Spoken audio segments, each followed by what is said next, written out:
श्री शिवाय नमस्तुभ्यम हर हर महादेव। देखिए दोस्तों, आप सभी जानते हैं कि 22 जनवरी को अयोध्या में श्री राम लला की प्राण प्रतिष्ठा है और इसी के साथ अयोध्या में भव्य राम मंदिर का उद्घाटन होने वाला है, जिसके उपलक्ष्य में सभी लोगों के घर में पीले चावल भिजवाए गए हैं। पीले चावल के साथ में ध्वजा भी भिजवाई गई है और इसी के साथ में श्री राम जी का आशीर्वाद भी पहुंचाया गया है। देखिए दोस्तों, लगभग 500 वर्षों के बाद राम मंदिर का भव्य उद्घाटन हो रहा है और इसीलिए हम सभी के घरों में पीले चावल भेजे गए हैं। अब दोस्तों, आपके मन में यह सवाल रहेगा कि इन पीले चावल का हमें करना क्या है। कुछ लोग कहेंगे कि हमारे यहाँ कम चावल आए हैं, कुछ लोग कहेंगे कि हमारे यहाँ पर भरपूर मात्रा में चावल के दाने आए हैं, यानी कि निमंत्रण स्वरूप आए हैं। तो अब हम ये जानते हैं कि हमें इन पीले चावल का करना क्या है। देखिए दोस्तों, आप सभी लोग यह अच्छी तरह से जानते हैं कि गुरुजी भी अपनी कथा में कई बार चावल के दानों के कई उपाय बताते हैं और चावल जब भगवान शिव के ऊपर चढ़ाए जाते हैं तो उनका अलग ही महत्व होता है। और दोस्तों, अब यहाँ पर बात राम मंदिर अयोध्या की आ रही है और जब भी चावल पीले हो जाते हैं तो उनका महत्व और अधिक बढ़ जाता है, यानी कि यह बहुत ही कीमती चावल है और यह आप सभी लोगों के घर में आए हुए हैं। तो आखिर हमें इन चावलों का करना क्या है? क्या हमें इन्हें एक जगह पर रख देना है? तो इसी बारे में हम इस वीडियो में जानने वाले हैं और आप लोग भी इस बारे में गलती न करें, क्योंकि राम मंदिर का भव्य उद्घाटन लगभग 500 वर्षों के बाद हो रहा है। अगर आपके पास ये चावल हैं तो पूरी दुनिया की ताकत आपके पास में है, सोना चांदी सब कुछ आपके पास में है। यह पीले चावल इसीलिए कीमती हैं क्योंकि ये अयोध्या से आए हुए हैं। देखिए, जिन्हें पीले चावल नहीं मिल पाए हैं उन्हें क्या करना है वह भी हम आगे आपको बताने वाले हैं। तो देखिए, यदि आप सभी लोगों के घर में भी पीले चावल पहुंच चुके हैं तो फिर आप सभी को ये समझना चाहिए कि आप बहुत ही अधिक किस्मत वाले हैं, क्योंकि भगवान श्री राम स्वयं आपके घर आए हुए हैं। देखिए, आप सभी लोग यह अच्छी तरह से जानते हैं कि जो पीले चावल हमें प्राप्त हुए हैं वह 22 जनवरी को निमंत्रण के रूप में प्राप्त हुए हैं और हम सभी लोग अयोध्या नहीं जा सकते हैं, क्योंकि 22 जनवरी को यदि इतनी मात्रा में लोग जाएंगे तो वहाँ की जो व्यवस्था है वह बिगड़ जाएगी, क्योंकि आप सभी जानते हैं कि वहाँ पर करोड़ों लोग जा सकते हैं। इसीलिए हमारे देश के प्रधानमंत्री ने अभी वहाँ पर जाने के लिए मना किया हुआ है। तो देखिए, यदि हम राम मंदिर नहीं जा सकते हैं तो उसी स्थान पर हमारे लिए यह पीले चावल बहुत ही अधिक काम आने वाले हैं। देखिए, 22 जनवरी को राम मंदिर में राम विराजित होंगे, यानी कि प्राण प्रतिष्ठा होगी और इसीलिए इस दिन सभी लोग खुशियाँ मनाएंगे और इसी दिन हमें इन पीले चावलों का उपयोग करना है। देखिए, ये चावल के दाने आपके घर में सुख समृद्धि बढ़ाने वाले हैं। पूज्य गुरुजी ने अपनी कथा में कई बार चावल के महत्व को बताया है, यानी कि चावल का दाना जिसे हम अक्षत कहते हैं, जो कभी भी खत्म नहीं होता है, यानी कि जिसका कभी भी क्षय नहीं होता है। इसीलिए राम मंदिर के भव्य स्वागत में यदि सभी व्यक्तियों के घर में केवल एक चावल का दाना भी अयोध्या से पहुँचा है तो आप बहुत ही किस्मत वाले हैं। तो देखिए, यदि आपके घर में भी राम मंदिर के पीले चावल पहुंचे हुए हैं तो इन्हें आपको बहुत ही संभाल करके रखना है। संभाल कर इसीलिए रखना है क्योंकि राम भगवान स्वयं आपके घर में आए हैं।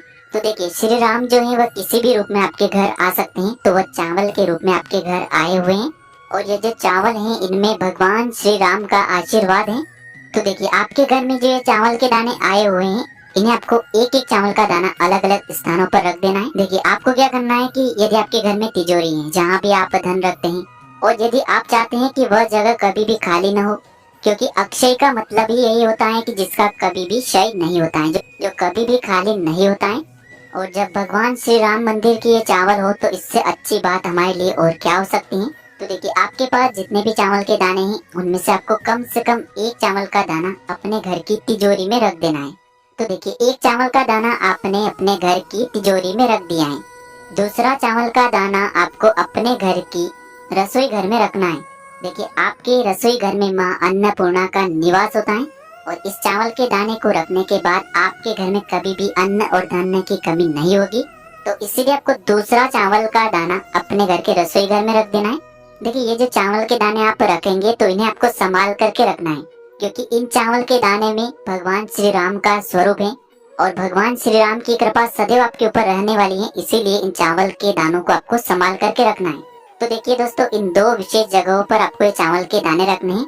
अब आपके पास जितने भी चावल के दाने बचे हुए हैं इन सभी को आपको अपने घर के मंदिर में रख देने हैं। तो देखिए, राम मंदिर की प्राण प्रतिष्ठा से पहले यानी कि 22 जनवरी से पहले आपको इन चावल के दानों को अपने घर के मंदिर में रख देना है। अब सवाल यह खड़ा होता है कि हमें इन चावल के दानों का 22 जनवरी को क्या करना है, यानी कि 22 जनवरी को आपको इन चावल के दानों से एक उपाय करना होगा।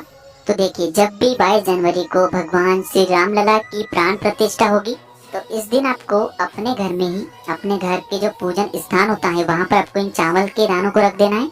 देखिए, राम मंदिर की प्राण प्रतिष्ठा के समय आपको टीवी में जो जो भी दिखाया जाए उसी प्रकार से आपको यह पूजन करना है।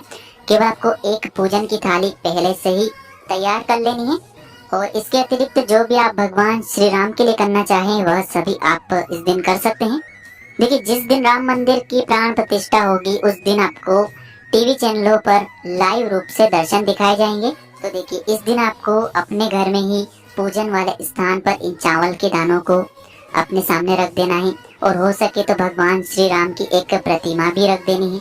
देखिए, विशेष रूप से आपको इन चावल के दानों को भगवान श्री राम के सामने जरूर रखना है, क्योंकि यही बात इस वीडियो में विशेष है, क्योंकि भगवान श्री राम इन चावल के रूप में ही आपके घर आए हुए हैं।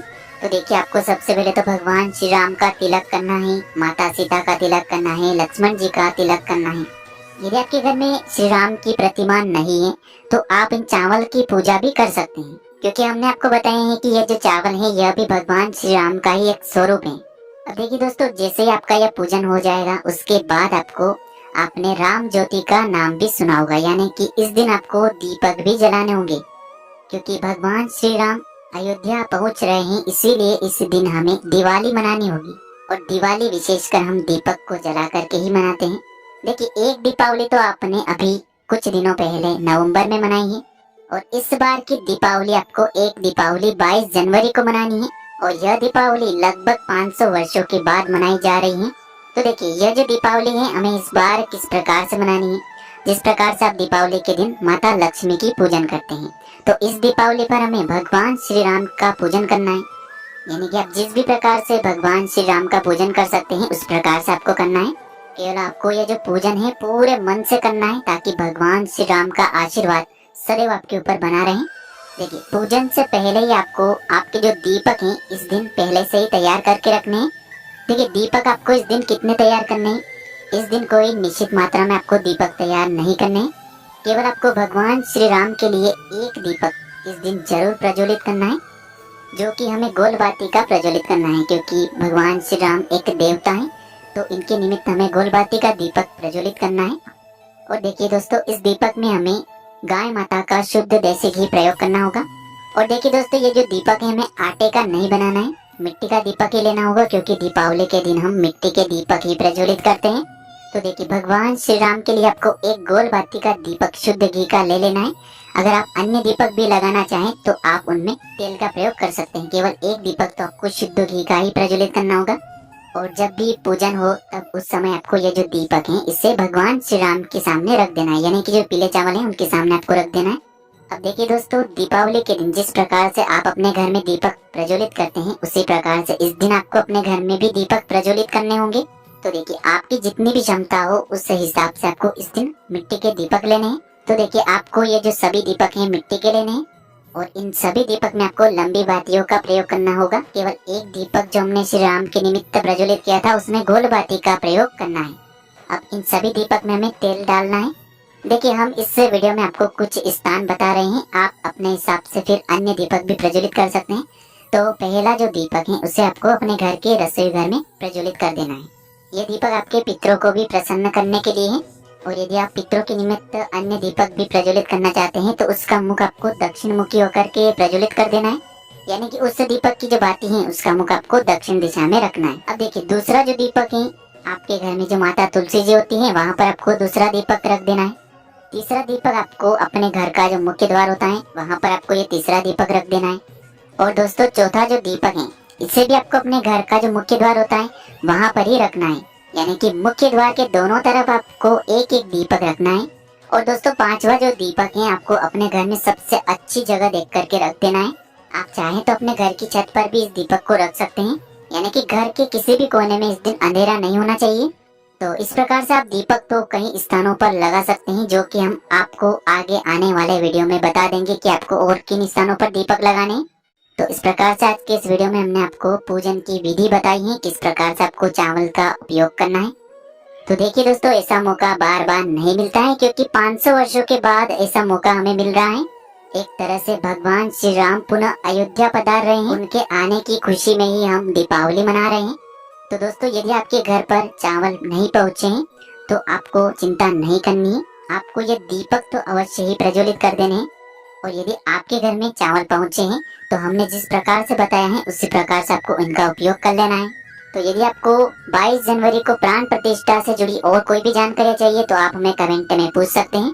वीडियो अगर पसंद आई हो तो वीडियो को लाइक करके चैनल को सब्सक्राइब करके कमेंट में एक बार जय श्री राम जरूर लिखें।